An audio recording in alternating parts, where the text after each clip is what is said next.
अर्थार्थियों को सावधान रहना चाहिए, छलावा हो सकता है। लोभियों को, ठग के, ये भूखे लोग जो धन के हैं, ऐसे लोग घेरते हैं। ये ठगाई का धंधा है। हम पढ़ के बोल रहे हैं भाई, इसीलिए सामने रखते हैं। ये ठगाई का धंधा है, भगवत प्राप्ति या कोई चमत्कार नहीं है। संत महात्मा या भगवान का शुद्ध योगी कभी ऐसा नहीं करता। पूर्व में हुए हैं। आजकल ठगों के समुदाय बढ़ रहे हैं, संत महात्माओं के नहीं। बिरले कोई संत महात्मा भजन करने वाले। सत्संग का मतलब क्या होता है? ठीक सही मार्ग पे चलने का हमें दर्शन होना। ये शास्त्र सम्मत, हम इसीलिए रख के बोलते हैं कि जो सामने लिखा है वही हम तुम्हें पढ़ के सुना रहे महापुरुषों के वचन। मोक्ष अथवा भगवत प्राप्ति चाहने वालों को इन चमत्कार सिद्धियां दिखाने वाले, इनसे बचना चाहिए। जिसका मोक्ष मार्ग होता है वो निसंग होता है। जो भगवत प्राप्ति करना चाहता है, भगवान से तन्मय होता है, दोनों ये चमत्कार और सिद्धियां स्वीकार नहीं करते। निसंग को किसी संबंध की जरूरत नहीं है और तन्मयता को किसी की जरूरत नहीं। दोनों निसंग होते हैं। एक भगवत प्राप्ति चाहने वाला, एक मुमुक्ष, एक भगवत प्राप्त और एक मोक्ष को प्राप्त महापुरुष, दोनों निसंग होते हैं। नारायण परा सर्वे ना कुतश्चन विभत्य स्वर्गापवर्ग नरकेष्वपि तुल्यार्थ दर्शिनः। जो भगवान के परायण है वो निसंग भक्त है। वो न नरक की त्रास रखते हैं, न स्वर्ग की आस रखते हैं, न मोक्ष की परवाह करते। फिर वो सिद्धियों को क्यों स्वीकार करेंगे? वो चमत्कार दिखाकर लोगों को क्यों आकर्षित करेंगे? दुनिया का चमत्कार दिखाने वालों से भगवान की प्राप्ति नहीं होती। हमने देखा है गायत्री सिद्ध महापुरुष को, तो इसे सोने के सिक्के और चांदी के सिक्के ऐसे निकलते हैं। देखा है सर कई चमत्कार। और यहां बिल्कुल घास नहीं डाल रहे कि सिद्धियां चमत्कार, जहां वहां भगवत प्राप्ति का नामो निशान नहीं। ज्ञानी को श्रुति भगवती पांडित्य में भी वैराग्य की आज्ञा देती। पांडित्यम निर्वेद्य, ज्ञानी का पांडित्य में भी राग नहीं रहता। जैसे बालक सब विषयों से निर्दोष, ऐसा ब्रह्मबोध संपन्न ज्ञानी होता है। और भक्त, अरे भक्त तो भगवान की प्रीति के आगे कुछ नहीं। फिर वह चमत्कार है सब। तो क्या संतों में कोई चमत्कार नहीं होता? नहीं, भगवान चमत्कार करते हैं। संतों का यश करे करावे आप सब, जने बढ़ाई दे। जो संतों का यश होता है, जो संतों की दिव्यता होती है, वो भगवान करते हैं। वो स्वयं में कुछ ऐसा नहीं। वो स्वयं में सहज सरल स्वभाव, न मन को टिलाई, एकदम शांत गंभीर समुद्रवत, कहीं किंचन मात्र कोई अहम नहीं, कोई चमत्कार नहीं। सारा चमत्कार भगवान करते हैं। तत्व ज्ञान होने के बाद जिसका माया मन नष्ट हो गया है, वो सिद्धि और चमत्कार को छू भी नहीं सकता। और भगवत प्राप्त होने के बाद तो सवाल ही नहीं। तो दोनों, एक भगवत प्राप्त और एक ब्रह्मबोध, एक भगवत प्राप्ति की चाह रखने वाला, एक तत्व ज्ञान के मार्ग में चलने वाला, दोनों चमत्कार और ये नहीं स्वीकार करते। इसीलिए आप हमारे ब्रज के भक्तों को पढ़ के देखो, एक से एक बड़े महान भागवत, लेकिन अत्यंत दैन्य, अत्यंत दैन्य। वर्तमान समय में बड़ा धोखा है।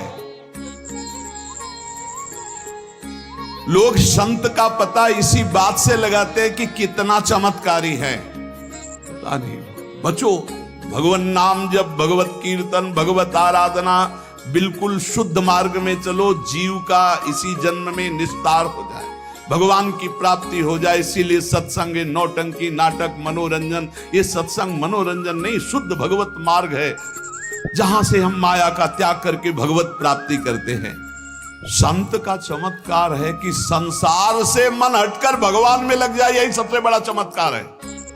वो भगवान का नाम जपने लगे, वो गंदी बातें छोड़ दे, ये चमत्कार है संत का। अपने आप सबके हृदय में उसका प्रभाव पड़ेगा। लेकिन आजकल दूसरा प्रयोग किया जाता है, चमत्कार दिखलाकर सामने वाले की वृत्ति को घसीट करके उससे शोषण किया जाना, अपनी सिद्धि का प्रयोग करके दूसरे को लुभायमान कर लेना। बुद्धि का सारा खेल हो रहा है। वर्तमान समय में जैसा संत मिलकर के जो भगवत प्राप्ति ज्ञान बड़ा दुर्लभ है, लेकिन अभाव नहीं है, तो हमारी बात उन मुमुक्षुओं से, उन भगवत प्राप्ति के साधकों से है कि नामधारी पाखंड का आश्रय लेने वाले, दम्भ का आश्रय लेने वाले, नाना प्रकार के नौटंकी नाटक करने वालों से बच करके एकमात्र जहां भगवान के नाम रूप लीला धाम की चर्चा या तत्वबोध की प्राप्ति की बात, तो महापुरुष संत जनों का संग मोक्ष का खुला हुआ द्वार है।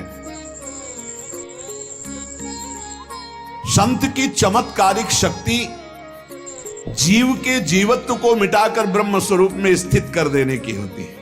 तो अपने आप उनके दरस परस संभाषण से मायामल का नाश और भगवान की प्राप्ति की चाह उत्पन्न हो जाना। जिसको सांसारिक चमत्कार लाभ उठाना, उनको कभी ऐसे महात्माओं का संग मिलेगा भी नहीं। याद रखना, महात्माओं का संग मोक्ष का खुला हुआ द्वार है।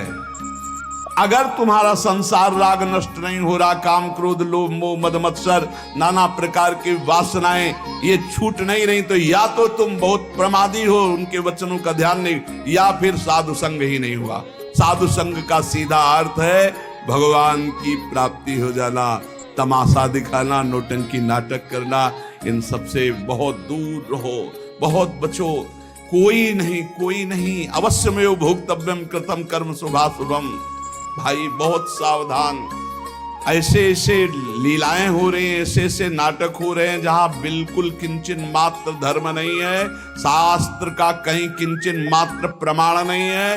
अप्रमाणिक अशास्त्रीय वर्ताव हो रहे हैं, अशास्त्रीय चेष्टाएं हो रही, और समझा जाता है कि ये संत संग हम कर रहे हैं। बहुत संभल करके भगवान से प्रार्थना करो। नाथ, बार बार महापुरुषों ने मांगा हमें सत्संग मिले, हमें अविरल भगति विरति सत्संगा चरण सरोरु प्रीति भंगा।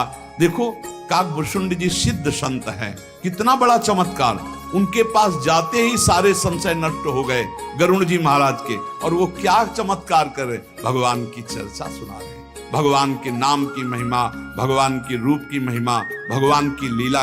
ये शुद्ध संतों के संग का लाभ है। नाम रूप लीला धाम, भगवान की चर्चा सुनने को मिले, भगवान के भजन में रति हो, यही बात। जब तक अन्य सब संगों को दूर कराने वाले संत संग की प्राप्ति नहीं होती, तब तक मैं अष्टांग योग से, सांख्य योग से, धर्म से, स्वाध्याय से, तपस्या से, त्याग से, इष्टापूर्त अग्निहोत्रादि और पूर्त कूप ताड़ाग आदि, दक्षिणा व्रत यज्ञ वेद स्वाध्याय तीर्थ नियम यम, इनसे मैं वश में नहीं होता।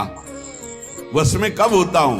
जब मेरे भगवत प्रेमी महात्मा का संग मिलता है, उस संग से जो त्याग की वृत्ति उत्पन्न होती, उससे मैं बहुत शीघ्र वश में हो जाता हूं।